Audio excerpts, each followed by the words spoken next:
Salut les gars, j'espère que vous allez bien. Aujourd'hui on se retrouve pour une nouvelle vidéo dans laquelle je vais vous parler des différences au travail entre la France et le Canada.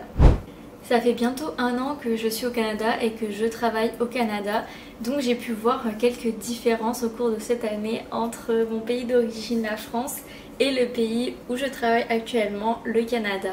Donc on va aborder ces différents points ensemble aujourd'hui. Pour commencer, les vacances. En France, on a généralement 5 semaines de vacances et ça peut même être encore plus avec l'ancienneté, etc. Il y a des gens qui ont jusqu'à 2 mois de vacances. Ici, au Canada, la quantité de vacances minimum, c'est 2 semaines. Alors ici, ça peut varier aussi selon l'ancienneté, mais en tout cas, quand on est débutant, c'est 2 semaines maximum. Ça dépend aussi dans quel secteur vous travaillez. Par exemple, moi, je suis dans le secteur de l'architecture. Et donc on a ce qui s'appelle les vacances de la construction. Donc on a 2 semaines en hiver, dans la période de Noël, jour de l'an, et 2 semaines en été. C'est la dernière semaine de juillet, première semaine d'août. Donc au final on a 4 semaines qui sont payées par le bureau. Pas pour la première année, hein. C'est comme en France, quand on arrive ici on n'a pas de vacances la première année. Mais par la suite on part sur ce nombre de vacances là. Mais généralement au Canada c'est plutôt 2 semaines de vacances.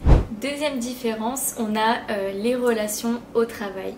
Alors là on a 2 points de vue différents. J'entends beaucoup de gens dire que c'est beaucoup plus simple comme relation, beaucoup plus sain, que les gens vont plus communiquer entre eux, mieux collaborer, etc. Moi pour ma part je trouve que les gens sont assez faux entre eux. Je vais m'expliquer, c'est-à-dire que par exemple, quand il y a quelque chose que vous faites mal, les personnes vont aller dire ça au patron et pas en fait à vous directement. Ce qui fait que en fait, vous continuez à faire des trucs qui sont pas bien finalement, enfin qui correspondent pas aux attentes. Et un jour, du jour au lendemain, il y a tout qui vous tombe dessus. C'est exactement ce qui m'est arrivé et à un ami aussi, ça lui arrivait exactement la même chose. Alors peut-être que c'était juste nous qui n'étions pas appréciés dans notre entreprise. Mais en tout cas, c'est ça qui s'est passé. En fait, les gens ont, j'ai l'impression, du mal à dire en face ce qui va pas en fait, ou même sur le moment même, parce que moi par exemple, ça m'aurait beaucoup aidé de savoir que je faisais de la merde. Donc c'est ça en fait, je trouve que ça fait perdre du temps, mais heureusement il y a beaucoup de personnes qui pensent le contraire, donc ça veut dire qu'il y a aussi beaucoup d'entreprises où ça ne se passe pas comme ça, et tant mieux.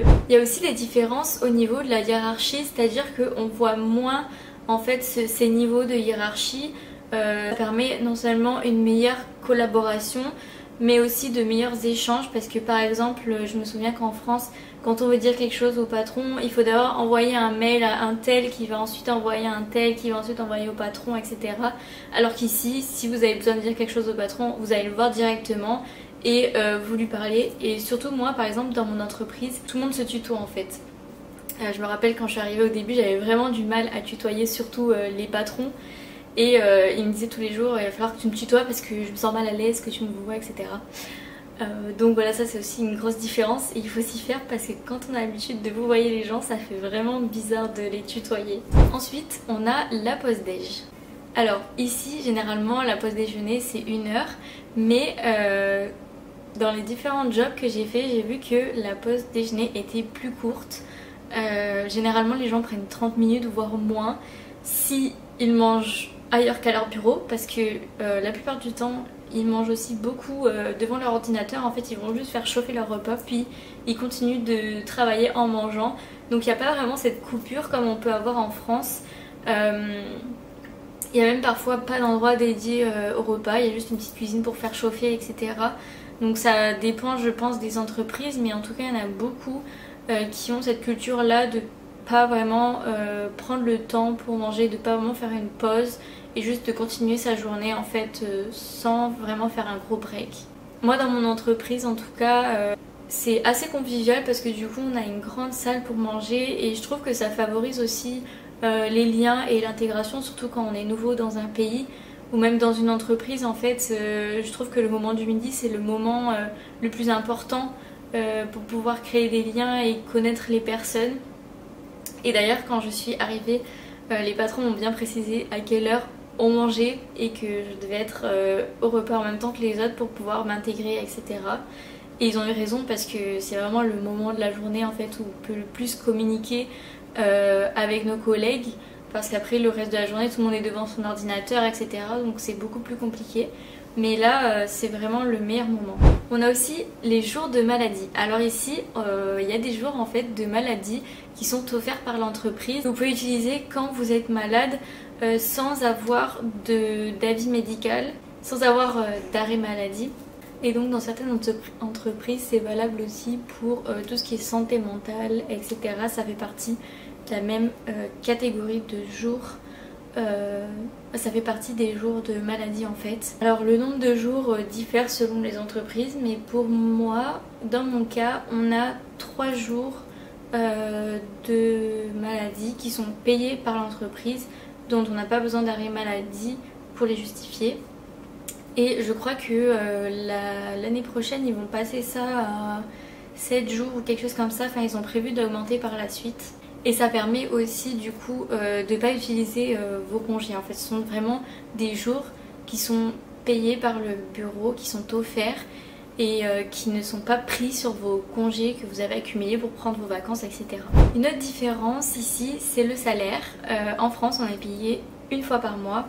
Ici on est payé 2 fois par mois, toutes les 2 semaines. Alors moi je trouve que c'est quelque chose qui est assez positif parce que en fait ça permet, je trouve, de mieux s'organiser au niveau des dépenses.